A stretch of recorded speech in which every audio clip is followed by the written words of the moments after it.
Greetings sailors and welcome back to World of Warships and a Patreon replay with Andy in the Shima, not for the first time, far from the first time, and he's got himself a pretty decent set of matchmaking here. There's a couple of enemy destroyers, obviously some that can outgun him. The Shima doesn't have the best firepower, although it's not completely incompetent.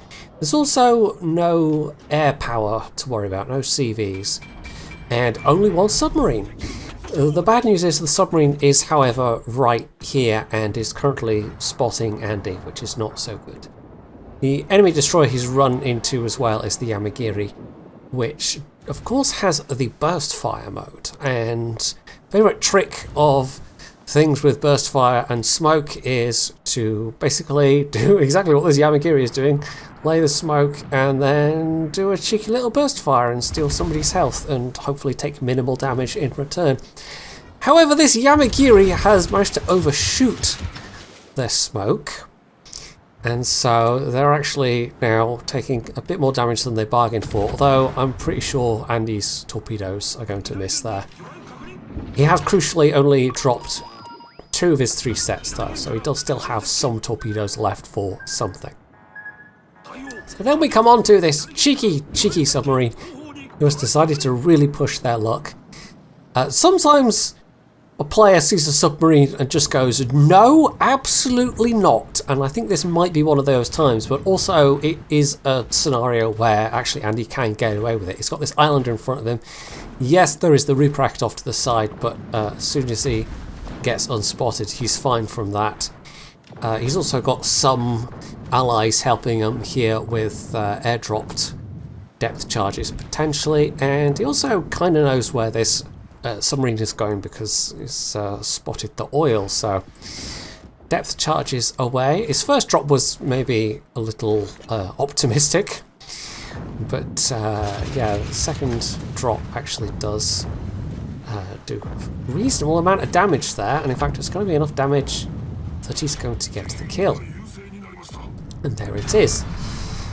However, in the space of time it's taken for Andy to kill that submarine, which was the first kill for his team, the enemy team has killed 3 of their ships, including one of their battleships. Was that 2 of their battleships? No, I think it was one of their battleships and one of their cruisers and one of their destroyers. I know maybe it is 2 of their battleships. I'm looking at the... I wasn't paying attention. I know it's 2... I'm just going to stop trying to guess from the silhouette. The long silhouette is the incomparable, I know that much. I'm not sure what the silhouette below it is, though. Anyway, so... where was I? I've thrown myself off now. Back into the cap. That Yamagiri's still around. And... there's also some battleships approaching from the south, and talking of the Yamagiri, he's behind you. Well, we have a smoke ready, fortunately. The Yamagiri has another pop, but yeah, Andy's still got friends. I mean, not that many friends now. It's basically the Riga and the... Is it Balao or Baleo? I'm not actually sure. But he's not totally alone here. And possibly the Yamagiri got a little overconfident seeing his battleship allies pushing forwards. So there, you can see them just on the periphery of Andy's vision there trying to smoke. But of course that's a Riga. That's got radar. So no dice. That Yamagiri is in fact about to get sunk.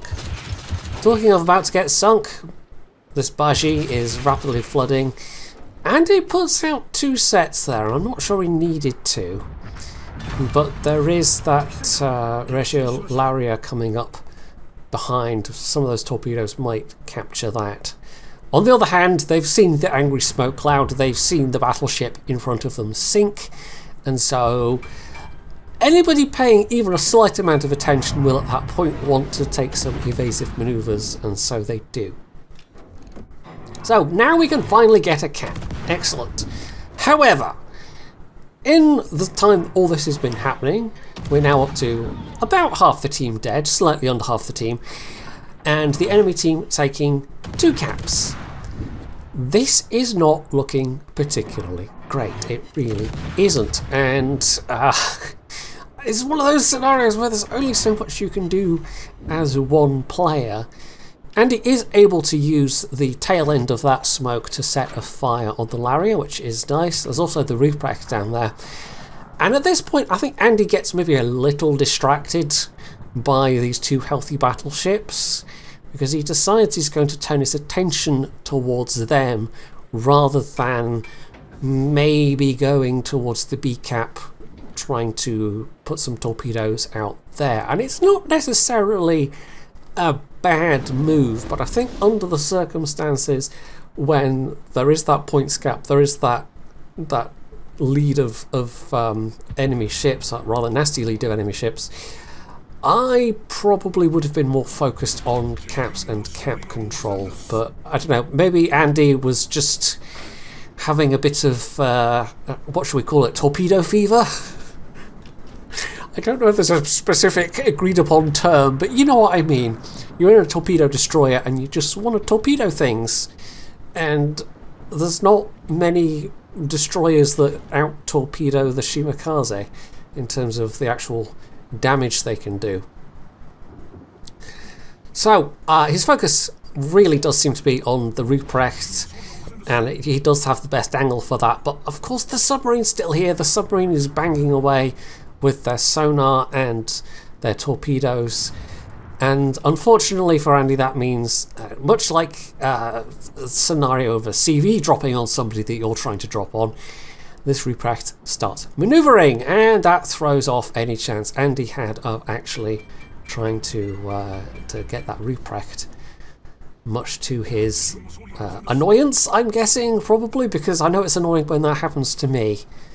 A sub or a CV throws off what otherwise could have been a really nice drop.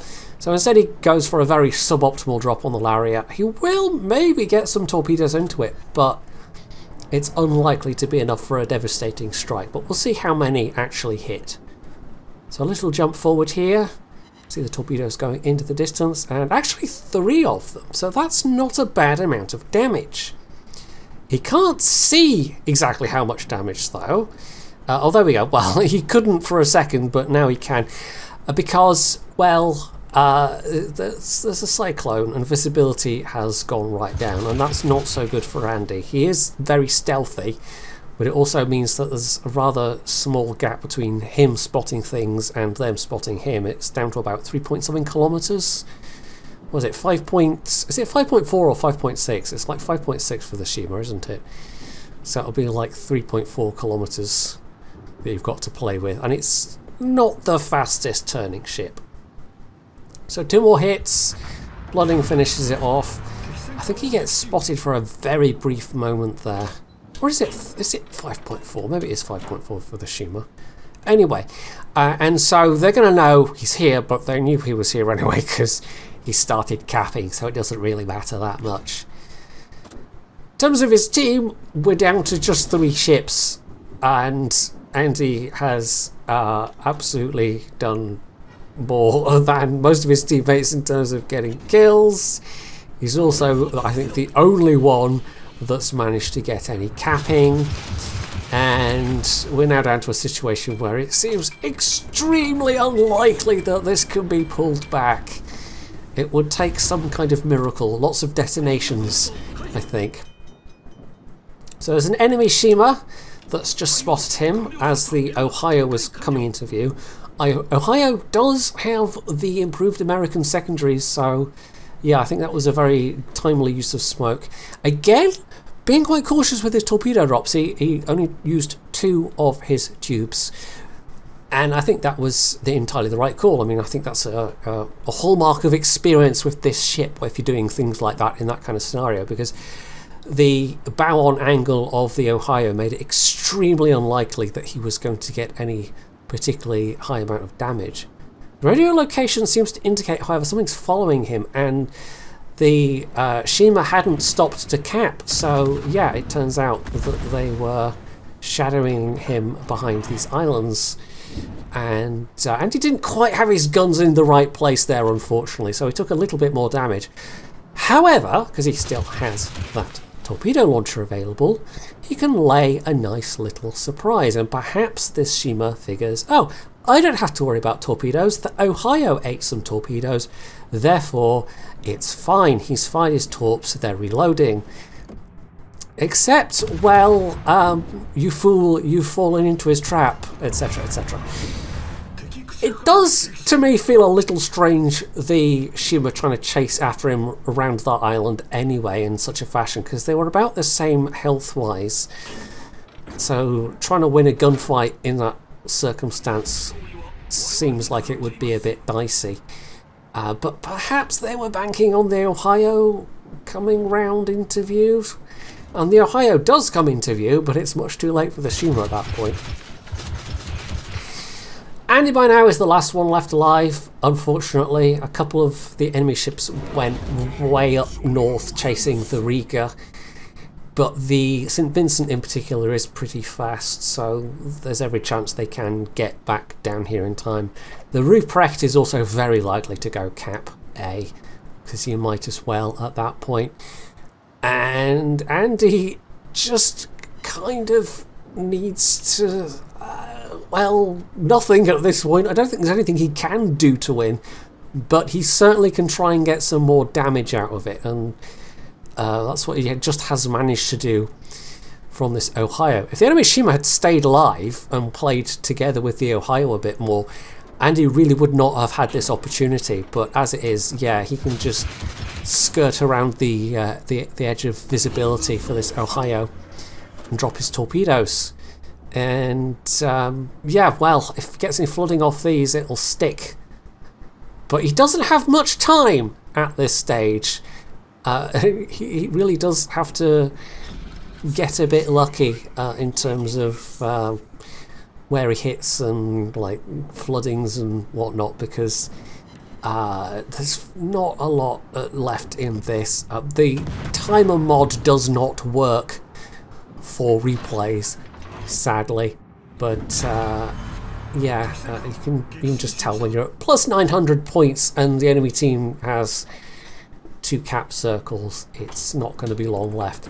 He does manage to get the Ohio though. He set to fire with his guns on top of the flooding that he caused with those torpedoes, because the Ohio didn't have their repair party available.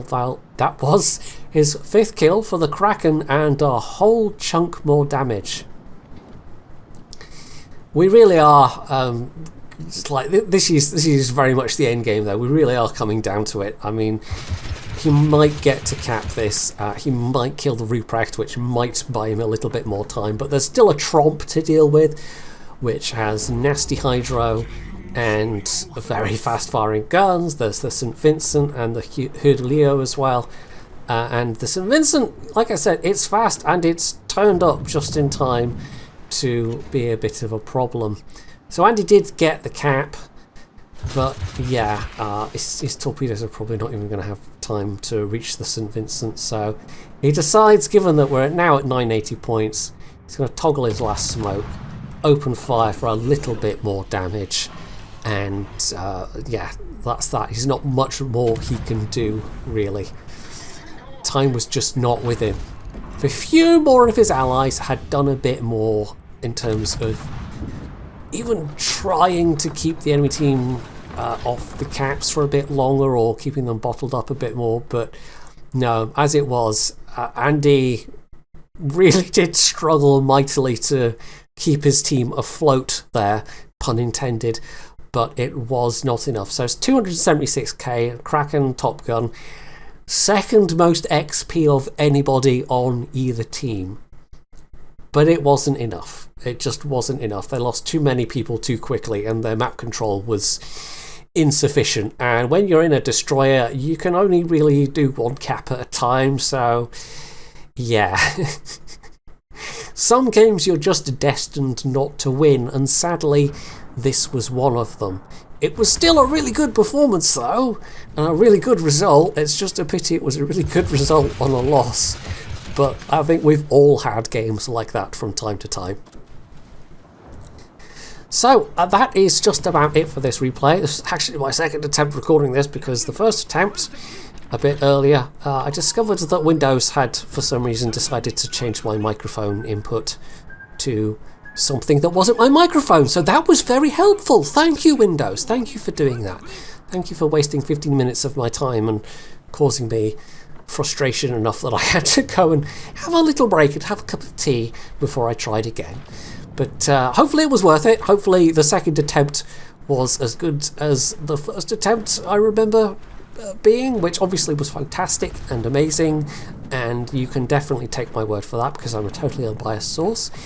And if you have enjoyed this, you can do all the usual things down underneath the video, and of course, as always, stay tuned for more.